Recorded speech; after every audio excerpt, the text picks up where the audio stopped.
മുഹമ്മദ് റിയാസ് ഇന്നലെ ചോദിച്ച ചോദ്യം ഒരു ചോദ്യം തന്നെയാണല്ലോ, യാതൊരു സംശയവും അതിലില്ല.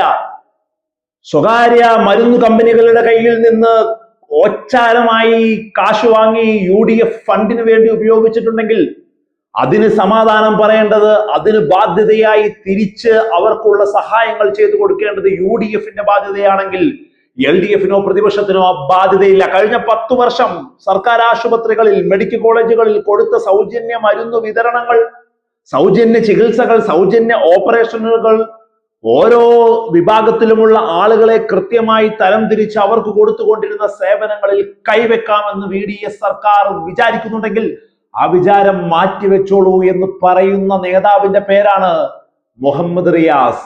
ആ ആർജവത്തിന്റെ പേരാണ് ഇടത് യുവജന പ്രസ്ഥാനങ്ങളുടെ തലപ്പത്തിരുന്നതിന്റെ എക്സ്പീരിയൻസ്. ഒരു സംശയവും ആ കാര്യത്തിൽ വേണ്ട കേട്ടോ, ഒരു കാര്യവും സംശയിക്കേണ്ട. നിങ്ങൾ 100% ഉറപ്പിച്ച് തന്നെ വീണ്ടും വീണ്ടും ആർജവത്തോടെ തന്നെ പറയുകയാണ്, 10 വർഷം ഈ നാടിന്റെ ജനങ്ങൾ ആരോഗ്യ മേഖലയിൽ ഉപയോഗിച്ചു കൊണ്ടിരുന്ന, അനുഭവിച്ചു കൊണ്ടിരുന്ന സേവനങ്ങളിൽ, സൗജന്യ ചികിത്സകളിൽ ഏതെങ്കിലും ഒന്നിൽ കൈതൊടാമെന്ന് VD സതീശൻ സർക്കാർ തീരുമാനിക്കണ്ട.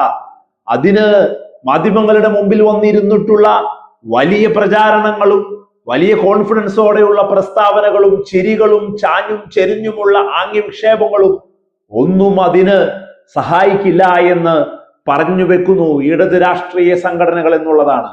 കോഴിക്കോട് മെഡിക്കൽ കോളേജിൽ 14 ഇന മരുന്നുകൾക്ക് ഉണ്ടായിരുന്ന സബ്സിഡി വെട്ടിക്കുറയ്ക്കുന്നത് അടക്കമുള്ള കാര്യങ്ങളിൽ ശക്തമായ പ്രതികരണമാണ് മുഹമ്മദ് റിയാസ് കഴിഞ്ഞ രാഷ്ട്രീയ പകലിൽ നടത്തിയതും അതുമായി ബന്ധപ്പെട്ട ചർച്ചകളിലേക്ക് രാഷ്ട്രീയ കേരളം കടന്നു കഴിഞ്ഞു പോകുന്നതും അതുകൊണ്ട് തന്നെയാണ്.